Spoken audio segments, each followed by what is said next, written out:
If you go to Africa today, you'll still find that much of the heavy lifting on parts of that continent is done by the elephant. You could see this mighty behemoth all day long trudging through the jungle, carrying heavy loads on its back, carrying logs rolled up in its trunk. The trainer will pull it by a string, and all day long the elephant schleps heavy loads through the jungle. At night, the trainer ties this elephant to a peg in the ground. And if you were looking at that scene, you might be troubled by a question. The elephant is huge.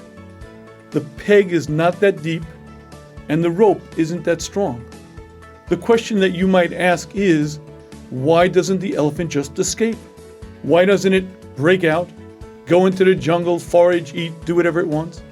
Yet it remains fixed in that spot all night long. And the question is why?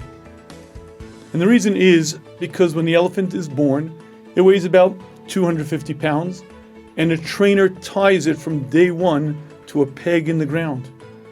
And the baby elephant tries to escape, but it can't do it. It tries for a day, tries for a week, it tries for a month, and then the elephant learns the lesson. The peg is too deep, the rope is too strong, and that lesson remains fixed in its mind throughout its life.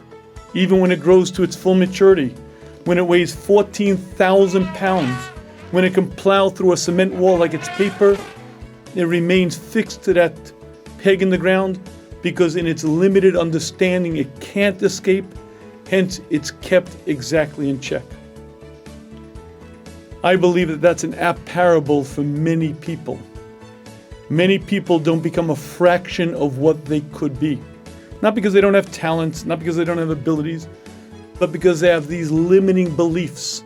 And like that mighty elephant that's held in check by a rope that's not strong enough, but in its mind it is, many people don't begin to appreciate their strengths, their abilities, their talents, and they're kept in check by these limiting beliefs. And it doesn't matter how much potential you have. It doesn't matter how great you could be. If you think about yourself as a plain, simple Joe, a regular, ordinary person, then I guarantee you will live up to exactly that which you believe. And the single understanding that a human being must come to is that God did not create a single human being for mediocrity.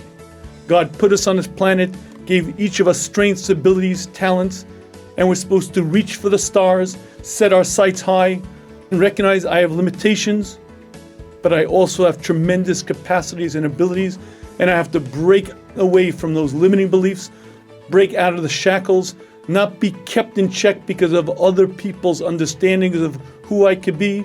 I have to look into the mirror, ask myself, what are my God-given strengths, talents, and abilities, and then set my sights high. I have to learn how to really reach for what I could be and become that which God put me on the planet to become.